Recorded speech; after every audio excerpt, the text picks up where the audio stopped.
සුබ දවසක් කියලා ප්‍රාර්ථනා කරනවා. අදත් අපි ආර්ථික විද්‍යාවේ සුවිශේෂී මාතෘකාවක් අද අපි සාකච්ඡා කරනවා. එහෙනම් ආර්ථික ලාභය සහ ගිණුම් කරන ලාභය ගණනය කරන ආකාරය. ඔබ දන්නවා සාමාන්‍යයෙන් ගිණුම් කරණයේදී ලාභය ගණනය කරනවට වඩා වෙනස් විදිහට තමයි ආර්ථික විද්‍යාවේදී ආර්ථික ලාභය අපි ගණනය කරන්නේ. මේක කොහොමද කරන්නේ කියන එක අපි අද පියවරෙන් පියවර අපි සාකච්ඡා කරනවා. මේක ඉතාමත්ම වැදගත් මාතෘකාවක්. ඒ වගේම තමයි ඔබ දන්නවා මෙහිදී අපි ආර්ථික ලාභය හෝ ගිණුම් කරන ලාභයක් බැලීමට ප්‍රථම අධ්‍යයනය කිරීමට ප්‍රථම අපි දැනගන්න ඕනේ මොනවද මේ ආර්ථික ලාභය හෝ නැත්නම් ගිණුම් කරන ලාභයට අදාළ වන වියදම්. දැන් අපි මුලින්ම එකින් එක මේ වියදම් මොනවද කියලා බලමු. ඒ වගේම මේ ආර්ථික ලාභය සහ ගිණුම් කරන ලාභය අතර තියෙන වෙනස අපි පියවරෙන් පියවර සාකච්ඡා කරන්න බලමු. දැන් අපි සාකච්ඡා කරමු මොකද්ද මේ නිෂ්පාදන පිරිවැය කියලා කියන්නේ කියන එක. දැන් ඔබ දන්නවා ගණකාධිකරණයට අනුව නිෂ්පාදන පිරිවැය කියලා කියන්නේ දැන් යම් නිෂ්පාදන ක්‍රියාවලියකට අදාළව දරන සියලුම මුල්‍ය වියදම් වල එකතුව. උදාහරණයක් වශයෙන් ඔබ දන්නවා ලීබඩු හදන ව්‍යාපාරයක් නම් එහිදී අපි හිතමු වර්ෂය තුල පුටු යම්කිසි ප්‍රමාණයක් නිෂ්පාදනය කරා කියලා නැත්නම් හැදුවා කියලා. එතනදී මේ පුටු සෑදීම සඳහා උපයෝග කරගන්න අමුද්‍රව්‍ය අපි කියනවා ලී වෙන්න පුළුවන් නැත්නම් ලේබර්, ඉලෙක්ට්‍රිසිටි, ඒ වගේම රෙන්ට් එක ආදි වශයෙන් නොයෙකුත් වියදම් දරනවා මේ පුටු සැදීම සඳහා. එතකොට මේ සියලුම වියදම් වල එකතුව තමයි එම ආයතනයේ ගිණුම්කරණයට අනුව ප්‍රොඩක්ෂන් කොස්ට් එක නැත්නම් නිෂ්පාදන පිරිවැය වශයෙන් අපි හඳුන්වන්නේ. නමුත් මේක ආර්ථික විද්‍යානුකූලව බලනකොට මීට වඩා පුළුල් ලෙස තමයි මේ නිෂ්පාදන පිරිවැය කියන නැත්නම් ටෝටල් කොස්ට් එක අපි ගණනය කරන්නේ. එතනදී මේ මුල්‍යමය අගයට එහා ගිය අපි යොදාගත්තු නිෂ්පාදන සාධකවල ආවස්තික පිරිවැයත් ගණනය කරලා තමයි සමස්ත වියදම නැත්නම් මුළු වියදම අපි ගණනය කරන්නේ. ඒකට අපි සාමාන්‍යයෙන් කියනවා ආර්ථික විද්‍යාවේදී මේ මුළු වියදම නැත්නම් මුළු පිරිවැයට අපි කියනවා ඔපචුනිටි කොස්ට් එක කියලා. මේ ඔපචුනිටි කොස්ට් එක හැදෙන්නේ ප්‍රධාන වශයෙන්ම එක්ස්ප්ලිසිට් කොස්ට් සහ ඉම්ප්ලිසිට් කොස්ට් කියන දෙකේ එකතුවීම. දැන් මේ දෙක අපි සාමාන්‍යයෙන් සරලව හඳුන්වනවා මේ දෙක ඩිරෙක්ට් කොස්ට් සහ ඉන්ඩිරෙක්ට් කොස්ට් කියලා. ඒ කියන්නේ ඍජු වියදම් සහ වක්‍ර වියදම් වල එකතුවීම. හරි. එතකොට මේ දෙකේ එකතුවීම තමයි ආර්ථික විද්‍යානුකූලව අපි ගණනය කරන නිෂ්පාදන පිරිවැයේ අගය අපිට ලැබෙන්නේ මේක අපි ආවස්තික පිරිවැය නැත්නම් opportunity cost එක වශයෙන් අපි හඳුන්වනවා. ඊළඟට බලමු කොහොමද කියලා මේ එක් එක් පිරිවැය ගණනය කරන්නේ. අපි බලමු දැන් මේ සෘජු පිරිවැය සහ වක්‍ර පිරිවැය අතර තියෙන ප්‍රධාන වෙනස්කම දැන් කලිනුත් සඳහන් කර පරිදි ඔබ දන්නවා ඩිරෙක්ට් කොස්ට් එක ඒ කියන්නේ ඍජුවම අපි බාහිර සැපියම්කරුවන්ගෙන් මිලදී ගන්න නිෂ්පාදන සාධක සඳහා කරන ලබන ඍජු මුල්‍යමය ගෙවීම. මෙන්න මේ ගෙවීම් ප්‍රමාණය තමයි අපි ප්‍රධාන වශයෙන්ම ගිණුම්කරණයේදී සමස්ත පිරිවැය ගණනය කරනකොට අපි භාවිතා කරන්නේ. ඒ වගේ තමයි ඉන්ඩිරෙක්ට් කොස්ට් එක රයිට්. එතකොට මෙතනදී අපි භාවිතා කරන්නේ ප්‍රධාන වශයෙන් සමාගමේ හෝ ඒ හිමිකරු විසින් භාවිතා කරන සම්පත් වල ආවස්තික පිරිවැය. රයිට්. නැත්නම් සමාගම සතු හෝ ඒ හිමිකරු සතු සම්පත් වල ආවස්තික පිරිවැය. රයිට්. එතකොට මෙතනදී මේ සමාගම විසින් භාවිතා කරන සම්පත් වල ඊළඟ හොඳම විකල්ප අවස්ථාවේ වටිනාකමත් අපි ගණනය කරනවා සමස්ත පිරිවැය ගණනය කිරීමේදී. නැත්නම් opportunity cost එකත් අපි ගණනය කරනවා සමස්ත පිරිවැය ගණනය කිරීමේදී. දැන් මේ දෙක අතර අපි වෙනස පැහැදිලිව හඳුනා ගන්න ඕනේ. හරි. එතකොට දැන් මේ මුලින් අපි කිව්වේ කෙලින්ම බාහිර සැපියම්කරුවන්ගෙන් ගන්න දේවල් සඳහා කරන ගෙවීම ඍජු ගෙවීම right. එතකොට අනිත් එක තමයි සමාගමක් විසින් එහි හිමිකරුවන් සතු right සම්පත් භාවිතා කිරීමේ අවස්තික පිරිවැය තමයි ගොඩක් වෙලාවට ඉන්ඩිරෙක්ට් කොස්ට් යටතේ නැත්නම් ඉකොනොමික් කොස්ට් එක හොයනකොට අපි සලකලා බලන්නේ ඒ අනුව අපි සතු සම්පත් ඒ ව්‍යාපාරයට යෙදවීම නිසා එම ව්‍යාපාරයට අහිමි වන ඊළඟ හොඳම විකල්ප අවස්ථාවේ නැත්නම් ආවස්තික පිරිවැයේ මුල්‍ය වටිනාකමත් අපි මෙම ආර්ථික පිරිවැය ගණනය කරනකොට අපි සලකා බලනවා. දැන් ඔබට දැක ගන්න පුළුවන් කොහොමද මේ ආර්ථික පිරිවැය ගණනය කරන්නේ කියන එක. ඒ කියන්නේ ඍජුව හා වක්‍ර වියදම් වල එකතුව සමාන වෙනවා ආර්ථික පිරිවැයට. දැන් මෙතනදී අපිට පේනවා සාමාන්‍යයෙන් ආවස්තික පිරිවැය කියලා කියන්නේ සැබෑ නිෂ්පාදන පිරිවැය වශයෙන් තමයි ආර්ථික විද්‍යාවේදී අපි හඳුන්වන්නේ. එතකොට දැන් මේ අපි මුල්‍ය වශයෙන් ගණකාධිකරණයේදී සලකා බලන ලබන ඍජු පිරිවැය ඒ වගේම ඔපචුනිටි කොස්ට් එකට අදාළව වන වියදමත් නැත්නම් ඒ අදාළ වටිනාකමත් දෙකම අපි ඉකොනොමික් කොස්ට් එක ගණනය කිරීමේදී ගණනය කරනවා.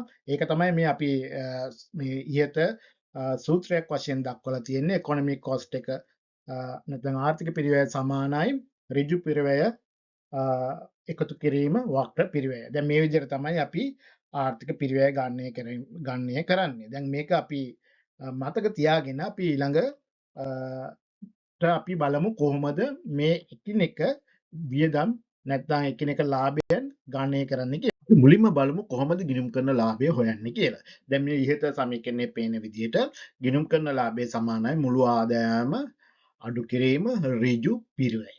හරි. දැන් ඔබට මතක ඇති මම මුලින් සඳහන් කරා ගණකාධිකරණ ලාභය නැත්නම් ගිණුම් කරන ලාභය හොයනකොට අපි ප්‍රධාන වශයෙන්ම සලකා බලන්නේ මුල්‍ය වියදම්. ඒ නිෂ්පාදන ක්‍රියාවලිය සඳහා දරන ලද මුල්‍ය වියදම් ප්‍රමාණය තමයි අපි මූලික වශයෙන්ම නිෂ්පාදන පිරිවැය ගණනය කරනකොට සලකා බලන්නේ. ඒ වගේම ලාභය ගණනය කරනකොටත් අපි මුල්‍ය වටිනාකම තමයි අපි අදාළ ආදායමෙන් අඩු කරන්නේ. නැත්නම් පිරිවැය අඩු කරනවා මුළු ආදායමෙන්. හරි. දැන් මෙතනදී බලමු මේ අපි දීලා තියෙන උදාහරණය අනුව ඒ කියන ආයතනය විසින් කම්පියුටර් 1000ක් නිෂ්පාදනය කරලා තිනවා. එක කම්පියුටර් එකක මිල ඩොලර් 500යි. ඒකෙන් වියදම් වශයෙන් ඒගොල්ලෝ දක්වලා තිනවා 20000ක් අමුද්‍රව්‍ය සඳහා, ඒ වගේම 1500ක් ඉලෙක්ට්‍රිසිටි සඳහා නැත්නම් විදුලිය, ඒ වගේම 240000ක් වේතන සඳහා, 3000ක් ණය සඳහා ගත්ත පොලිය සඳහා, ඒ වගේම රෙන්ට් එක ගෙවලා තියෙනවා 3600. දැන් අපි මේ සරල උදාහරණය ආශ්‍රයෙන් අපි බලමු කොහොමද ගිණුම් කරන ලාභය අපි ගණනය කරන්න කියලා. මෙතෙන්දී total revenue එක නැත්නම් මුළු ආදායම අපි ගණනය කරලා තිනවා. අපි හදලා තියෙන මුළු කම්පියුටර් ගාන 10යි.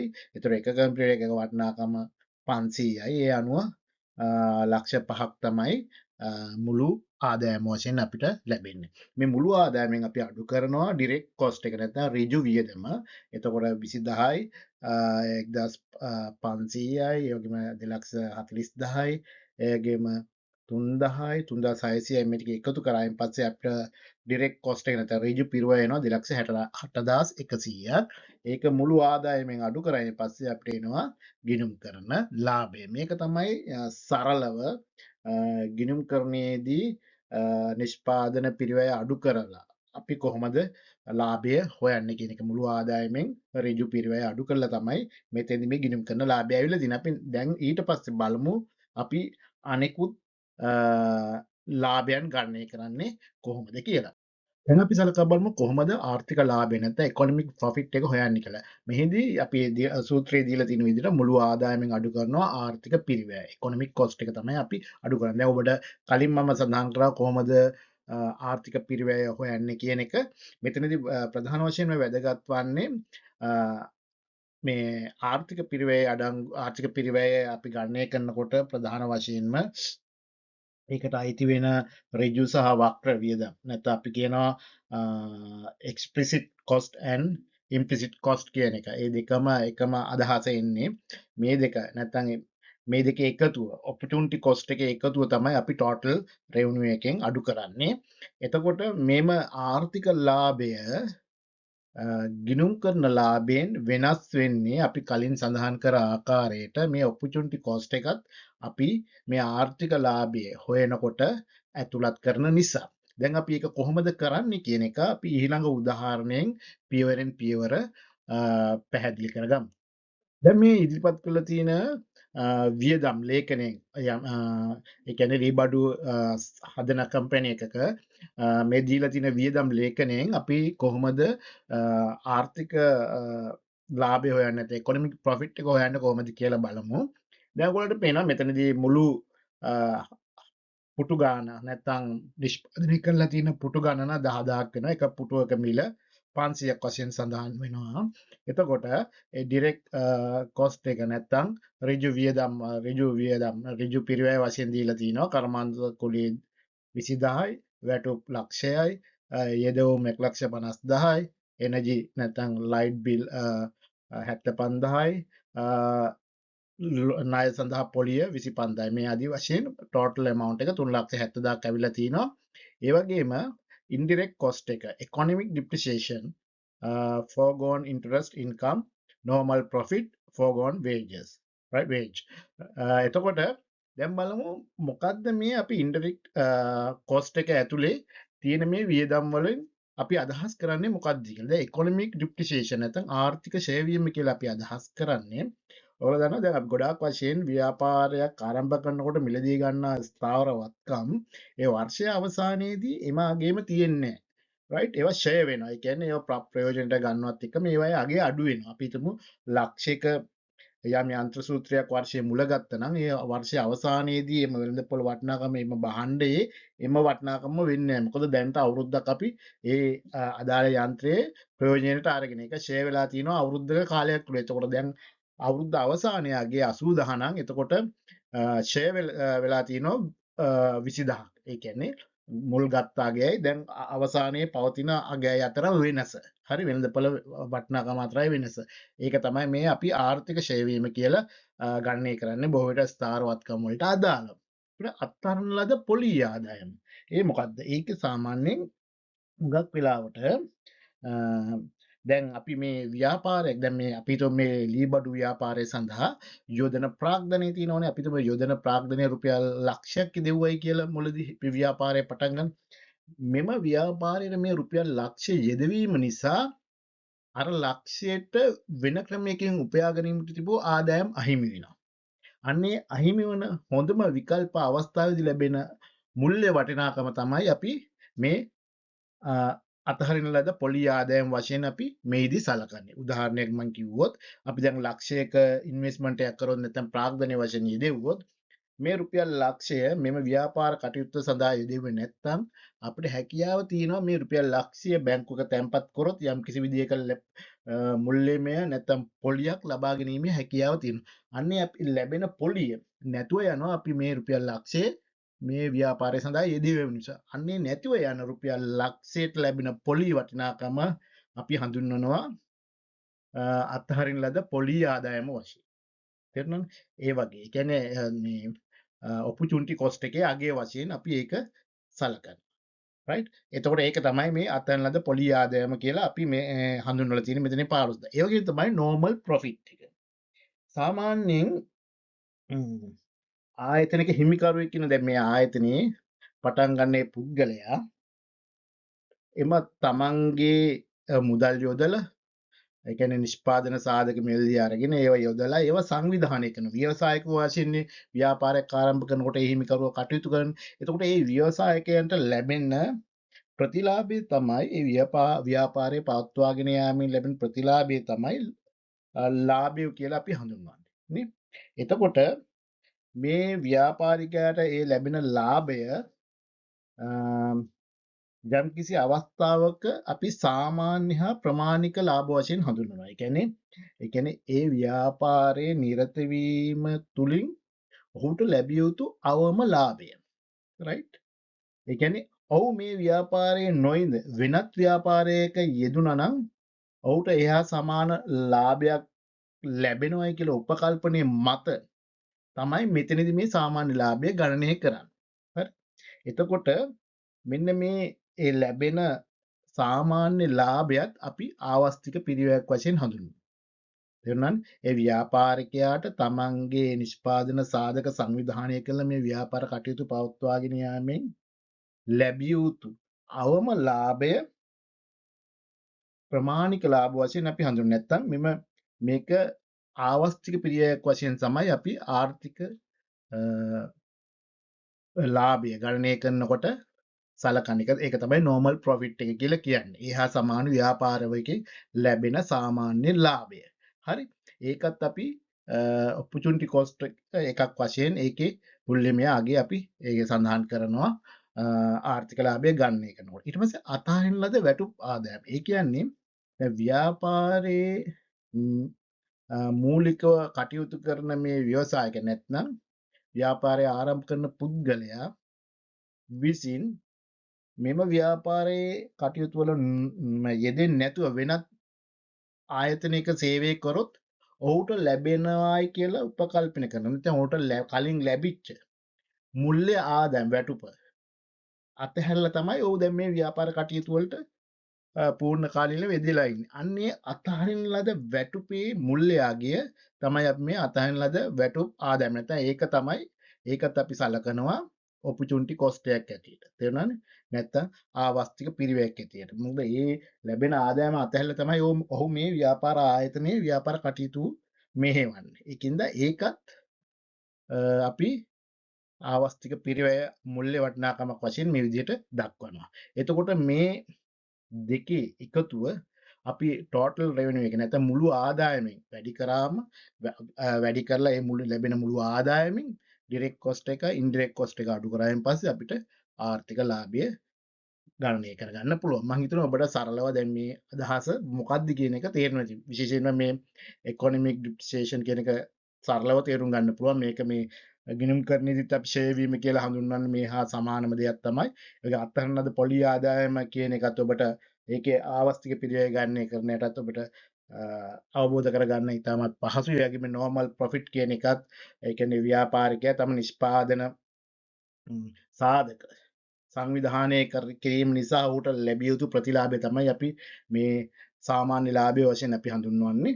ඒකත් අපි මෙතනදී ආවස්තික පිරිවැයක් වශයෙන් හඳුන්වනවා. ඒ වගේම ෆෝගෝන් වේජ් කියන්නේ ඒකෙන් ඔහු ව්‍යාපාරිකයා වෙනත් ව්‍යාපාරික කටයුත්තක යෙදුනොත් ඔහුට ලැබෙන ආදායම නැත්නම් කලින් ලැබිච්ච ආදායම අහිමි වෙනවා මේ ව්‍යාපාර කටයුතු වල යෙදීම නිසා. ඒකත් අපි ඒකෙත් මුල්‍යමය ආගේ නැත්නම් ඒක ඔපචුනිටි කොස්ට් එකත් අපි මේ විදිහට ගණනය කරනවා. ඒ වක්‍ර පිරිවැය යටතේ ඒ ටික වැටෙනවා. ඊට පස්සේ ඍජු පිරිවැය යටතේ වැටෙන ඒ වටිනාකම් දෙක මේ ඍජු වක්‍ර වටිනාකම් දෙක මුළු ආදායමෙන් අඩු කරාම අපිට ආර්ථික ලාභය පිළිතුරු වශයෙන් ලබා ගන්න පුළුවන්. අවසාන වශයෙන් විශේෂ වැදගත් කාරණයක් ඔබට මතක් කරන්න ඕනේ. මොකද මේ ආර්ථික ලාභය ගණනය කරනකොට අපි සමහර ගනුදෙනු රයිට් සමහර වියදම් වල ආවස්තික පිරිවැය අපි ගණනය කරන්න යන්නේ නැහැ. මොකද එහෙම ගණනය කරොත් ඒ ඔපචුනිටි කොස්ට් එක යටතේ ලැබෙන අගය වැරදෙනවා. එහෙම වුණොත් ආර්ථික ලාභයට ලැබෙන්නේ නිවැරදි පිළිතුරක් නෙමෙයි. ඒක නිසා අපි මේ මොනවද කියලා කියන්නේ ආර්ථික ලාභය ගණනය කරනකොට ඊට අදාළව ඔපචුනිටි කොස්ට් එකට අඩංගු කර නොගන්නේ මොන වගේ ගනුදෙනුද කියලා පිළිබඳවත් අපිට යම්කිසි විදිහක අවබෝධයක් තියෙනවා. අපි මේකට කියනවා සන්ක් කොස්ට් එක කියලා. නැත්නම් ගිලිනු පිරිවැය කියලා කියනවා. නැත්නම් යටකල පිරිවැය කියලා කියනවා. මේ ඕන මොන නම් දෙකෙන් හැඳින්වුවත් මේ එකම ගනුදෙනුවක් ගැන තමයි අපි සඳහන් කරන්නේ. නැත්නම් එකම කාරණයක් ගැන තමයි අපි සඳහන් කරන්නේ. දැන් මොනවද මේ සන්ක් කොස්ට් එක නැත්නම් ගිලුණු පිරිවැය කියලා කියන්නේ මොකක්ද කියලා අපි බලමු. සරලව බැලුවොත් ඒ කියන්නේ අපි මේ යම්කිසි කාර්යයක් සඳහා වියදම් කර ඇති අතීතයේ වියදම් කරු නමුත් දැන් ආපසු අය කරගන්න බැරි විදිහේ වියදම් වලට අපි කියනවා ගිලුණු වියදම් නැත්නම් සන්ක් කොස්ට් කියලා. ඒවා අපි ඔපචුනිටි කොස්ට් එක ගණනය කරනකොට අපි ඒවා අතහරින්න ඕනේ. හරි. උදාහරණයක් වශයෙන් කිව්වොත් අපිට යම් කිසි විදිහක අපි ක්‍රිකට් තරගයක් නැරඹීම සඳහා අපි ප්‍රවේශ පත්‍රය මිලදී ගත්තයි කියමු. හරි. එතකොට මේ මිලදී ගත්ත ප්‍රවේශ පත්‍රය අපි අරගෙන ක්‍රීඩා තරගය නරඹලා අතරමඟදී නැත්නම් ලන්ච් බ්‍රේක් එකේදී අපි ගෙදර එනවා. හරි. ගෙදර ආවෙන් පස්සේ අපි අර ටිකට් එකට වියදම් කරපු මුදල අපිට ආපහු ලබා ගන්න බෑ. ඒකේ ඒ කාර්ය සඳහා පමණයි. තේරුණාද? අපි ගෙදර භාගෙන් කියන්නේ මුළු තරගෙම නරඹන්න නැතුව ආවයි කියලා අපිට ටිකට් එකේ භාගයක් ආපහු ගන්න බෑ නේද? ඒ වියදම මේ මිනිහට දරලා ඉවරයි. හරිද? අන්න ඒ වගේ වියදම් වල අපි කියනවා ගිලුණු ඒ කියන්නේ sunk cost එකක් කියලා. හරි. ඒකේ ප්‍රතිලාභය ආපහු ගන්න බෑ. මොකද මේ මැච් එකක් ඒ දවස් විතරයි තියෙන්නේ. ඒ වියදමත් මේ වෙනකොට ඒ ටිකට ඒ ගන්න දරලා ඉවරයි. ඒ වගේ වියදම් වලට අපි කියනවා ගිලුණු පිරිවැයන් කියලා. රයිට්. ඒවා අපිට ආපහු ලබා ගැනීම හැකියාවක් නැහැ. ඒ වගේම තමයි තමාර ස්ථාවරවත්කම් තියෙනවා. ඒවා අත්පත් කරගෙන ඒවා ඒ අදාළ කාර්යයට යෙදුවයින් පස්සේ නැවත ඒවායින් ප්‍රයෝජනයක් ගන්න බෑ. හරි. උදාහරණයක් වශයෙන් අපි කියමු මේ ජලය ලබා ගැනීම සඳහා නළනින්දක් හයි කර ගැනීම නළනින්දක් සවි කිරීම සඳහා යොදා ගන්න ඒ අදාළ පයිප් වලට යොදා ගන්න උපකරණ නැත්නම් යන්ත්‍ර. රයිට්. අපි ඒවා යම්කිසි පොළවේ යම්කිසි ස්ථානයක ඒවා සවි කරයින් පස්සේ හරි ඒවෙන් ප්‍රයෝජනයට ගත්තත් නැතත් ඒවා තව තැනක් ගිහලා අපිට හයි කරන්න බෑ. තව ප්‍රයෝජනයක් ගන්න බෑ ඒකෙන්. ඒක මේ වෙන විට ඒක පොළවට සවි කරලා ඉවරයි. ඒ වගේ ස්ථාවරත්වම් සඳහා දරන වියදනොත් අපි ගිලුණු පිරිය වශයෙන් හඳුන්වනවා. ඒ වගේ දේවල් අපි ආවස්තික පිරිවැය ගණනය කරනකොට අදාළ කරගන්නේ නැහැ. හරි. මෙන්න මේ ඒකින්ද ආවස්තික පිරිවැය ගණනය කරනකොට මේ ගිලුණු පිරිවැය නැත්නම් sunk cost එක කියන්නේ මොකක්ද කියන එක පිළිබඳවත් යම්කිසි විදියක දාල අවබෝධයක් තියෙන්න ඕනේ. ඒක ඉතාමත් වැදගත් වෙනවා. මම හිතනවා අද අපේ මේ විශේෂ පාඩමේ ඔයගලට ආර්ථික පිරිවැය සහ ධනකාධිකරණයේ පිරිවැය අතර තියෙන වෙනස පැහැදිලිව අවබෝධ වෙන්නේ නැති කියලා යම්කිසි දෙයක් ගැටලුවක් තියෙනවා නම් ඔබට පුළුවන් කමෙන්ට් එකක් ඇටියට අපිට දැනුම් දෙන්න. එතකොට අපි ඒ අදාළ පිළිතුර ඔබට ලබා දෙනවා. ඒ වගේම ඉදිරියේදීත් මේ වගේම තව ආර්ථික විද්‍යාවේ ඔබට දැනගත යුතුම කරුණු කීපයක් අපි සාකච්ඡා කරනවා. විශේෂයෙන්ම අපි ඔබෙන් ඉල්ලා සිටිනවා අපේ channel එක subscribe කරන්න. යන ඔබට තවත් ආර්ථික විද්‍යාවේ වැදගත් පාඩම් කීපයක් අපි ඉදිරියේදී ඔබට ගෙන එන්න බලාපොරොත්තු වෙනවා. ඒක නිසා නොවරදවාම මේක subscribe කරන්න කියලා ඉල්ලන ගමන් මෙතෙක් වෙලා අපේ මේ පාඩමට සම්බන්ධ වුණු ඔබ සියලු දෙනාටම thank you very much.